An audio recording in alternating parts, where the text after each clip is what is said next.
Hey guys, I'm Red, and this is LEGO Star Wars set number 75280, released in 2020 with 6 beautiful minifigures, 285 pieces for just $30. This is the legendary 501st Clone Battle Pack. And, damn, I don't really want to keep talking and just look at it, so, let's take a closer look. Starting with the front of the box, you can see the LEGO Star Wars and information about the set on the left there. See a big picture of the set. All 6 of our minifigures, 2 of which I don't really count, but that's beside the point. And you can see Ahsoka's 332nd clone up top there. On the top is our scale Jet Trooper. On the left side, there's just a picture of the walker. And then the back just shows off a few play features that we get in the set, and then a few different action poses. The first minifigure we're going to look at is the Battle Droids, and there's nothing really special. It's definitely a Battle Droid, and we've seen these for over 25 years, so I'm not really going to go into full detail about them, but I mean, yeah, I think they're perfect. They don't really need to be changed. Up next is our regular 501st Troopers, and again, I'm not going to go too deep into all 3 because they're all the exact same, but 2 of them have the regular blasters, while this one has the extended sniper, which is pretty cool. Now, to be completely honest, I think this figure is almost perfect. Like, it just looks really, really nice with the torso printing and the leg printing, and there's toe printing in a battle pack. Like, that's crazy. The helmet is almost perfect. But now I will have a little note. They did make multiple millions of this set, so there has been some misprinted clone trooper helmets, but I didn't get one, so, you know, I'm not going to complain. And there's no helmet holes either, so that's bonus points. There's some back printing there, just more clone armor. And then underneath the helmet is the more accurate Tamora Morrison face, or like Jango Fett, or, you know, another clone. And then our exclusive minifigure to the set is this 501st Jet Trooper. I think he's really cool. I like the blue and red in the helmet there. I like how the torso is just a little bit different with the blue on the top. The legs are the same, but he has really nice blue arms and a blue jetpack that looks pretty cool. And he does have the same face. And the back printing too is also a little bit different with the same blue coloring continuing on the top. Overall, I think it's a really nice batch of minifigures. This is what battle packs should be, I think. 3 or 4 of the exact same figure, but usually with battle packs now we get like a named character, or like they're just like super overpriced. So yeah, I think this is peak right here. And finally, here is the set itself, and I think we're going to start with the speeder. I really like this design for the speeder. I think it's really slick. I like how it can basically spin, but it's not really supposed to because there's no like supports on the bottom, but still, it looks like it's floating, and it looks really nice.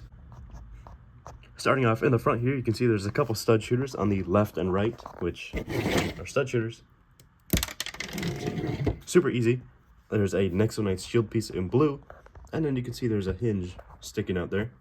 There's a sticker on this massive sloped piece here, which is placed on top of jumper plates. Moving up towards the seating area, and you can see there's these 2 levers here that would make the speeder either go forward or go backwards. And there's just enough space to have one of our regular clone troopers driving this thing. Moving more towards the back here, I really like how they slope this off with the 1x6 stickered piece, and then a couple more slopes down there with a 1x1 in the middle there, just to kind of level it off. Also on the left and right are 2 blasters. Yeah, it looks like they're on top of the engine, which would then shoot off and then give it the illusion that these blasters are actually those. And I really like how the sticker looks too. The colors aren't faded. It's looks pretty even there with the lines. If you get the sticker right, it would look really, really nice. And last but not least is the walker here, and I really like it. I think it looks really nice. It is a little smaller than other walkers that we've gotten, but I think they nailed it. Starting off down by the legs here, I really like how they did these. Yeah, there's really not much to say because they did it really well. I like the tooth piece there and that flat silver. And I like these like modified 2x2s with only studs on one side. I think those are pretty cool. And there is a couple stickers on the left and right to give the illusion of some supports. Moving up the leg, you can see there's a couple dish pieces here to cover up the joints, and I think they did that really well. I like that. It's pretty nice.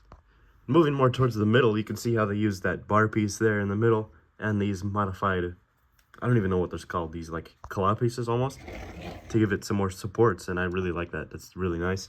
The whole thing is held together by a Technic axle in the middle, right there, using some modified pieces just to hold it all nice and tight. And before we move on with the cockpit, I just want to show you how this moves. So all you got to do is like hold the legs down, and then it'll go flat. Super easy, doesn't take much. And there you go.